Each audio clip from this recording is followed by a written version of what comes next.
everybody. I know we all love Throwback Thursday on Instagram. You pull up old pictures. And now I thought it would be fun to do kind of a Throwback Thursday makeup edition. And I have kept some things, you guys. Now, you know I'm a makeup freak, right? We've established that. This should not be any surprise to anyone. There are some things that I have kept for purely like sentimental purposes or potentially dupe purposes. Like if I came up with a dupe of one of these much loved products from my past, you know, that would be really fun. But I'm not using this stuff anymore because this is stuff that I have had. I would estimate I had some of this just before I started my YouTube channel, so that would be back in 2007 or very early on in the beginnings of my YouTube channel. I think there are some of these things you guys are gonna see and be like, oh my gosh, I remember that, or I love that. This is stuff I absolutely loved, and most of it is not around anymore, so I've held on to it. It's been in a little bag like this in my makeup room closet. The first thing I want to show, this is something I really wish they would bring back. First off, remember L'Oreal Hip, you know, when it had like a whole section in Walmart? What about the jelly balms? Remember these? Weren't these awesome? I love these. These had the best scent, like a light kind of vanilla scent. I have Succulent, which was a light pink. I loved this red shade called Delectable, and Plush. This is another pink shade. I can still kind of smell it. They don't smell gross, I gotta say. I'm not gonna use them, but they don't smell gross. But beautiful shades, light sheer colors, and they had such a great texture. You know, they weren't sticky at all on the lips, but they were glossy, and they had just this nice slight thickness to them. I mean, it's so funny how something you haven't used in years and years, you can really remember how they felt. Okay, here's another thing. The Milani Singles that came like this. I mean, these were like the best shadows. So many of these, I remember reading about them being dupes of this or that MAC shade, and I bought quite a few of these like in Walgreens just on their own, and then I remember when they were being phased out, and Big Lots had so many of them, so I got a bunch of them that way as well. But I loved using these singles. They're so like buttery, creamy, smooth. Remember the shade called Illusion? It was like a pink with a golden shimmer. I'm sure these are ringing a bell with some of you. There was Spice, a really pretty warm brown. There's Sun Goddess, this gorgeous gold, and they were just, I think, above and beyond, you know, drugstore shadows at the time. And I feel like drugstore makeup has progressively gotten better and better over the years. Even going back to when these were in their prime in the drugstore, they would still today, I think, stack up fabulously with high-end shadows. Those were so great. Okay, my Milani Minerals blush in Mai Tai.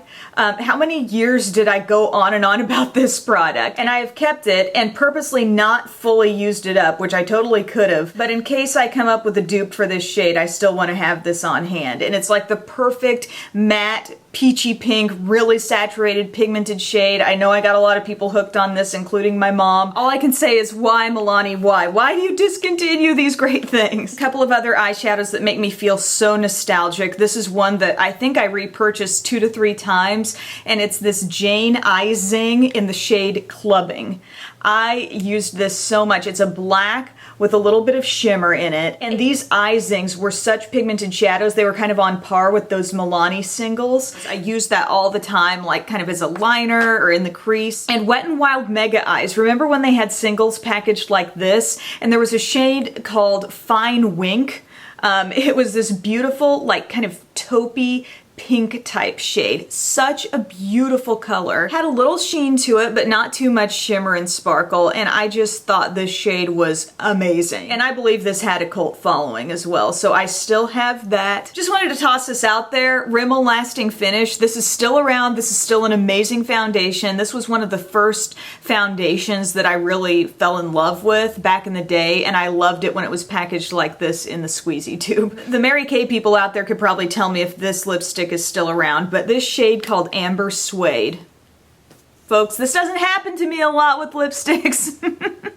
This is kind of a deep, I don't know, sort of a brick red type color, and I wore it all the freaking time for news. And in my earliest YouTube videos, I'm sure you will see me sporting this one.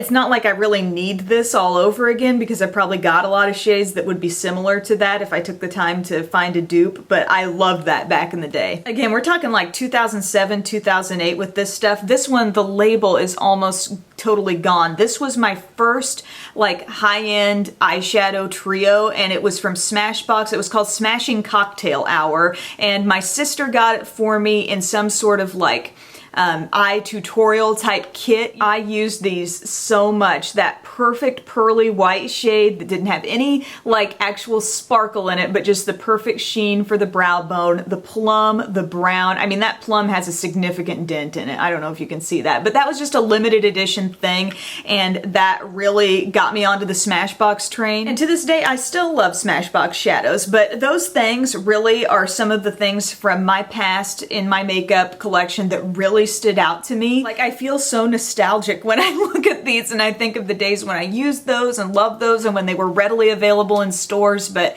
as you all know, there is so much turnover with products in the makeup world. You'll love something, it'll get taken off the market. And part of why I like to keep these things around, you know, of course it's not for using them anymore, they're so old. But a lot of times with makeup brands, you'll see things kind of come back into the rotation. Like maybe it will have disappeared for years, but it will come back with maybe a newer packaging or a new name, and I'm kind of waiting for that to happen for some of these things. Maybe it's wishful thinking, but it'll be cool when I have the old thing to compare it to. Maybe I'm crazy, but I think it's gonna happen. So I hope you guys enjoyed this little walk down memory lane. Thank you so much for watching, and I'll see you later. Bye.